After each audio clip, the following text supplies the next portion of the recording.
The Jojo reviews are back. I know. When I went Friday without doing a Jojo review, all of you felt this emptiness in your heart. I know what you're saying, Dan fan. Where would we be without you explaining everything that happened in the last Jojo episode? So we continue on with Narancia and Formaggio's fight. And this fight has actually been going on for a little bit longer than the normal Jojo fights. I guess Jojo fights typically last for either one full episode, so it's like a complete episode that you can just watch on its own, you know. Or it'll last like 2 episodes, like a 2-parter. Last we left off, Formaggio's at full size, Narancia's power has kind of diminished. Now we start this episode and Formaggio is on the surface now. He kind of captures Narancia under his foot, and he's basically trying to squeeze information out of him. But before we conclude this fight, we get Narancia's backstory, which I was expecting to get in the middle episode of these 3 episodes, but nah, we got it at the last episode. Ooh. And for the most part, I do like Narancia's backstory. Although I also kind of feel like it's a little bit typical, you know. Nobody's backstory is going to beat Mista's backstory. I mean, really, Mista has such a cool backstory. It's just like, Mista's backstory is like a straight-up Domino backstory. I love it. But we go into Narancia's backstory now, and we see him with his mom, who is, you know, dying, and he looks so cute. He does, though. Narancia looks so cute. Look at him in his little funeral outfit. Oh, your mom just died, didn't she? You kind of get the impression right away that his dad's a dick. You don't really see that much of his dad or know, like, is he an abusive father? What's going on with him, you know? You know that he doesn't really seem to care that his wife just died. He's like, even in the hospital, he's not even looking at his wife as she's dying. He's not holding her hand like Narancia is or anything like that. He's just kind of looking out the window like, I wonder if the Eagles are playing tonight. And Narancia kind of tries to talk to him at his mother's grave, but he just won't talk to him. He's just a dick. He doesn't want anything to do with social things, I guess. I don't know. So Narancia has had enough of his dad's shit. He runs away from home, and he's kind of living off the streets or at his friends' houses. And he becomes friends with this one guy who's kind of in a similar position as him, and he kind of gets really close to him. You know, he starts calling him his bro. And the guy's like, hey, you should dye your hair like mine. Then we'll really look like bros, you know? And Narancia does dye his hair blonde. Doesn't fit you at all, buddy. And then later, Narancia is arrested for the crime of beating this woman and stealing her stuff, which is actually what his bro did. And Narancia kind of lost his cool while he was in this interrogation room, so he actually went after the old woman. That's a no-no. And the cop grabbed him, slammed him against the wall, and actually did a headbutt right on him.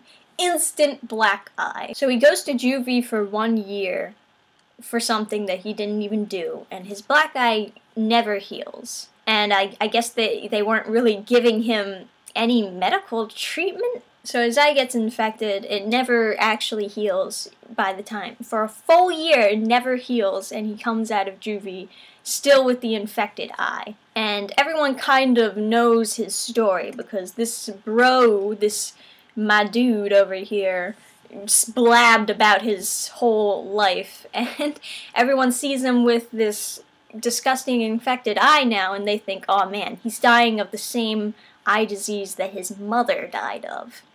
So nobody wants to get near him, nobody wants to get infected, and he's kind of alone now. And he's now convinced that he's now convinced that he has the same eye disease as well. So he gives up on life, you know, he stops trying to make friends, and he's eaten out of the garbage one day, and Fugo comes across, and he sees him, he's like, So Fugo takes him in, and he shows him to Bruno. Bruno feeds him, and he gets him the proper medical attention that he needed. So his eye is now better, everything's all good in the hood. And Bruno actually did not want Narancia to work for him. because he was too young. He tells him, no, go home, go back to school, and he listens. So he goes back home. Oh, big surprise, his father's still a dick, and he does go to school for a while.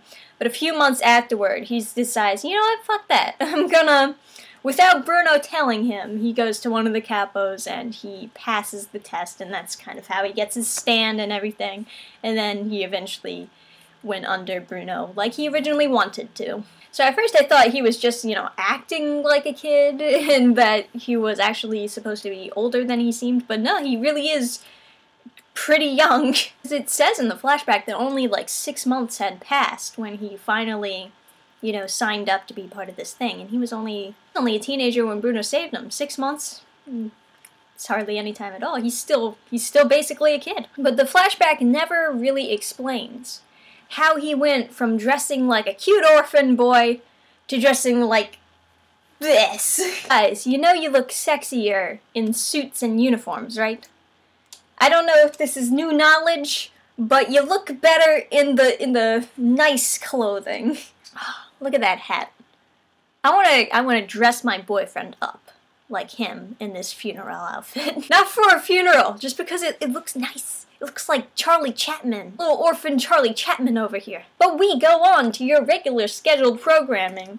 We're back to the fight. And the flashbacks actually kind of took up the majority of the whole episode. Formaggio realizes that he's not going to get anywhere just by squishing Narancia, so he gets out a spider.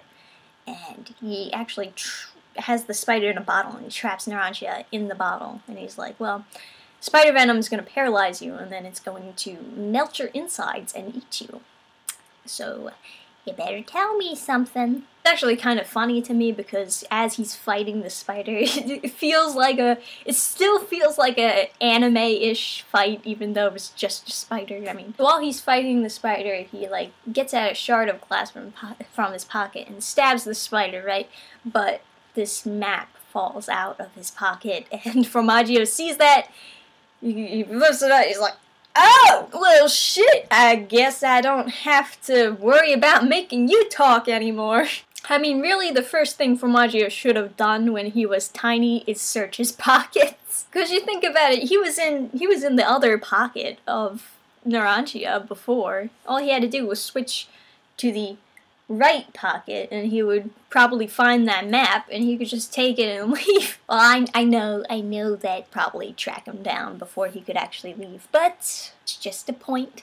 So the spider is killing the shit out of Narancia, right? And I'm thinking to myself, oh, jeez, he's got the map.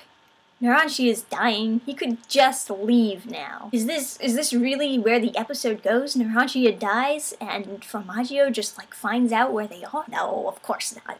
For a second I really did think that there was a possibility of Narancia dying though. Things looked very bleak for him, but you know, Jojo is very good at coming up with solutions that you wouldn't have thought of. So the car next to them is the car that Lil Bomber was shooting at before when he was chasing Tiny Formaggio.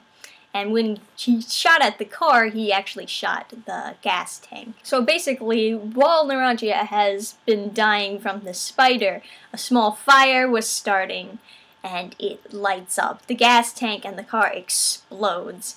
And Formaggio gets completely covered in flames. Narancia returns to his normal size. So Formaggio quick thinks, and he slits open his wrist to kind of douse the flames as he shrinks.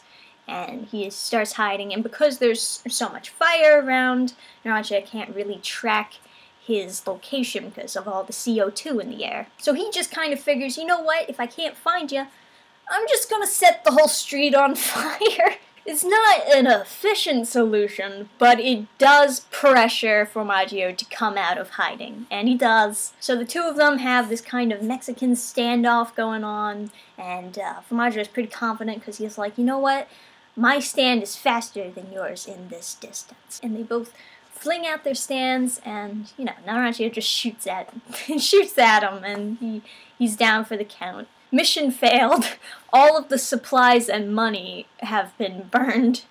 he goes back and he kind of explains the whole situation of this team of assassins to the rest. They end up getting a message from the boss, and it's kind of in a van on a computer. You need a password to get the message, the whole shebang. And the message basically says, hey, I have a key in Pompeii that will help you get a ride or get transportation that will deliver Trish safely to me. And Narancia kind of thinks, oh, maybe the key is like a helicopter? Bruno instructs Fugo, Abba, and Giorno to go to Pompeii and get this key, and they'll figure out what it's for, I guess, when they get it. Everyone else is going to stay here and protect Trish from this team who's trying to come after her.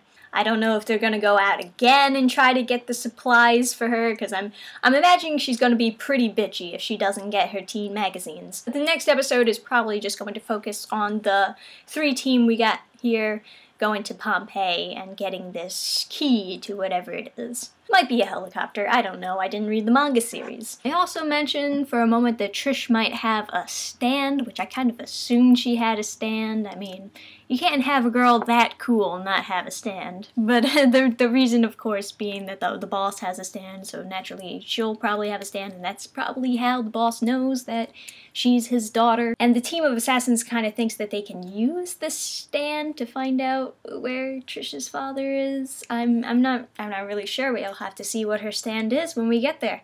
But I do think that she has a stand. So yeah, that's a JoJo episode. There's your little recap-review. His backstory's okay, but, you know, no one's gonna beat Mista's backstory. It's just too good. Oh, I guess this journey will continue in the next episode coming up Friday. We'll see you then. Be sure to check the description for your JoJo surprise. Weekly JoJo surprise. Like the video, comment below, and I'll see you guys next time. Bye! Program restart.